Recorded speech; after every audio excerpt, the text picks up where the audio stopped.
wa rahmatullah maa ngi doore di ndokkale ñëpp gannaaw bi mu leen nuyu sénégalais yëpp ak fépp fu ñu mën a jullee ñu julli démb ak ñu julli tey yëpp di leen ndokkale di leen baalu xaq di leen baal xaq ci bés bu tedd bi di leen masaw tamit ci xat-xat yeeg jafe-jafe yi nga xamante ne li bés bi waral li bés bi àndal moo ko waral di jàngat rek ne bés la boo xam ne lum ñuy jàngal bëri na ma bëgg cee jukki yenn rek yoo xam ne xëy na buñ ci taxawee mën na am foo xamante ne mën na fa yóbbu réew mi ci yombalal jaam yi fi nekk seen dundin mu bokk ci li ñuy wax jàppalante muy solidarité bés la boo xamante ne sénégalais yi macha allah alhamdulilah rabil alamin liñ ciy jàppalante bëri na trop te xëy na luñ ci def rek lu ñu war a xeeb la te dara tuutiwu ci tamit ndax jàppalante googu moo tax bés bi di oyof ci ay borom kër yu bari ci xat-xat yu ñuy am pour am loo xamante ne xëy na ku ko amul rek te bés ki mën na doon tiis ci yow sa diggante ak sa borom mais surtout sa diggante ak sa njaboot muy xar yi bés la boo xamante ne tamit mën nañ ci jàngate dégg gi waral yàlla ne kenn tëralal sa doom rey mu déggal ko ba bëgg ko def dégg googu nag buñ ko misaalee ci réew topp la ci li nga xamante ne moo ñu tënk muy loi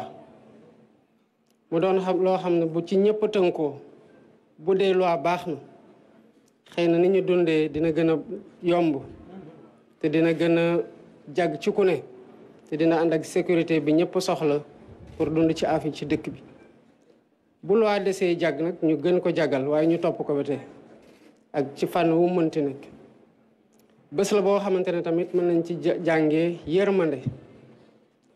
ci koo xamante ne yàlla dogal na ba ñu teral ko yàlla ne taxaw leen ndax bu defal woon loolu kon mën na doon mettit ci moom waaye mën na doon mettit ci ñi nga xamante ne ñoom lay doon sarti ci ñoom ñu war ko wàccoo yërmande googu nag nguur gi moo ko amel ko askan wi ci fànn yépp nag ci nu mu leen gën a mën a yombalalee seen dund rek incha allah rabbi dinañ ci taxaw bu baax a baax loolu moo waral ni jamono métier yépp ñëpp xam ku li ñuy wax conjoncture internationale maanaam mu am loo xamante ne ay jafe-jafe la am ci bitim réew waaye mu am nu mu ñuy sonalee fii rawatina ci liy seeral dund gi di ko jafeel liñ ci ñëw bu ñu ñëwee liñ ci fekk tar na trop ñëpp xam nañ ko waaye def nañu suñu kéemtalaay kàttan ba wane sénégalais yi ne ñun fu ñu toog suñu xel ak suñu xol yëpp ci ñoom la nekk ñuy xool ay pexe di ko nas guddeeg bëccëg suba ak ngoon pour xool naka lañu leen yombalee dund gi ci anam wu ne kon loolu moo tax ba wàññi yi am te ci pexe yi ñu nekk wéyal di nas am nañ yaakaar bu baax a baax ne bu ñu demee ba ci kanam incha allah rabbil yeneen dina amati di ndokkale ñëpp ñi nga xamante ne taxawee nañu fu ne pour sénégalais yi mën a dem ci nu mu gën a yombee fekk ji seen njaboot am lu ñuy yóbbaale kon bés la boo xamante ne sant yàlla moo ci war bu baax a baax surtout ren gii nga xam ne macha allah alhamdulilah rabil alamin fekk na jàmm am na ci réew mi dal am na ci réew mi juboo am na ci réew mi ñuy góorgóorlu nag ci juboo di waxtaanee réew mi tamit ci lépp loo xamante ne jàpp nañ ne ab coppite la ñu war a ko tëral ci réew mi loolu moo waraloon bu ñu jàppee ne yoon mooy li ñu war a njëkk a jooyante ci réew mi dañoo woote waxtaan ne kaay leen ñu xool naka la ñuy tëralaatee suñu réew ci wàllum yoon ba buñ ko doxalee ñëpp a nangu ne lu ñu la mënti teg di nga xam ne yoon moo la teg lii waaye kenn teggu la ko noonu lañ ko fas yéene wéyalee ci yeneen ñi nga xamante ne mënta ñàkk ñu waxtaane ci askan wi ndax lu ñu yore dénkaane la rek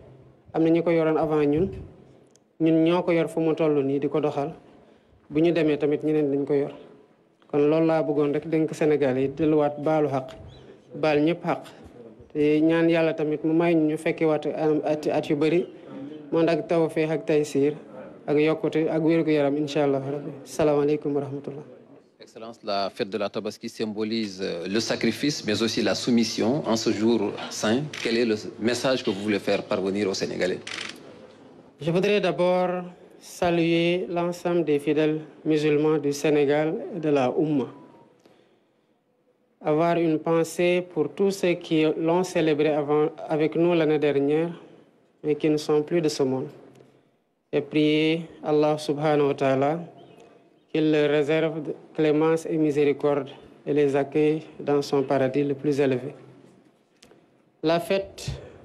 d'aujourd'hui est une fête du sacrifice, vous l'avez dit. C'est une fête aussi de la soumission. Ce sens du sacrifice, les Sénégalais l'ont démontré à moultes occasions pour donner corps à ce qui nous vaut la fierté et la satisfaction de tous les Sénégalais en nous-mêmes, mais vis-à-vis du monde entier, à savoir la démocratie, la République du Sénégal avec ses valeurs démocratiques et républicaines. Nous en rendons grâce à Dieu. C'est une fête aussi de soumission. Soumission